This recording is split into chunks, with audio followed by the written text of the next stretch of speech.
Hi everyone, a beautiful day today. My name is Dr. Anand. I am your pediatrics faculty, and today's topic of choice, a very short topic, we're going to talk about IUGR. Yes, a neonatology is very important, very marks carrying capacity in neonatology has. Today's topic of choice is IUGR, and before starting any segment, we always have a quote. The quote for today is life is beautiful. The quote for today is you are amazing. The quote for today is everything is possible. All you have to do is have a positive attitude. Today's topic of choice we're going to talk about is IUGR. Number one, what is the full form of IUGR? It is Intrauterine Growth Restriction. Yes, it is Intrauterine Growth Restriction. In the mummy's tummy, in the pregnancy, intrauterine, the baby's growth is restricted. Now the question is why the baby's growth is restricted? So very importantly, IUGR, it is divided into symmetrical IUGR and asymmetrical IUGR.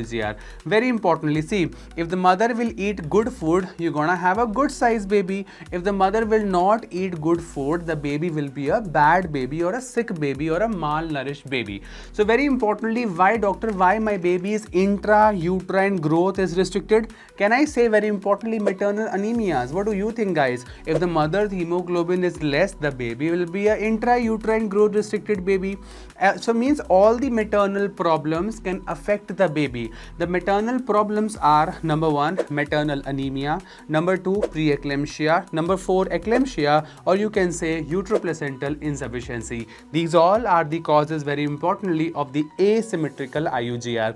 And what are the causes of symmetrical IUGR? Symmetrical IUGR means the problem or issue or infection to the mother happens from the first trimester itself. So if the problem to the mother will have a problem to the baby, so baby's head will be small, liver will be small, kidney will be small, the whole baby will be small. That is known as symmetrical IUGR. Means problem to the mother in symmetrical IUGR happens from the first trimester itself. And the causes or the problems are number 1, torch infection, number 2, chromosomal problems, number 3, genetic defects. So very important, remember guys, for the causes of symmetrical IUGR, the problem to the mother happens from the beginning and the whole baby will be symmetrically intrauterine restricted. And the causes, very importantly, were the torch infection, chromosomal and genetic defects. Whereas in asymmetrical IUGR, the problem to the mother or infection to the mother happens from the second and third trimester. First trimester everything was normal, so that this is known as asymmetrical IUGR.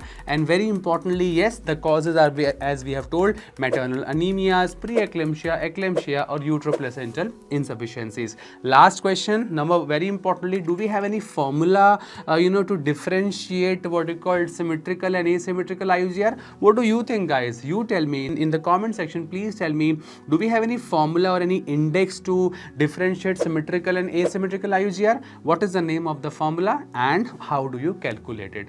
So thank you so much everyone. Life is beautiful. Please enjoy your daily routine. Please enjoy the journey of life, because life is just one. So please take care and thank you.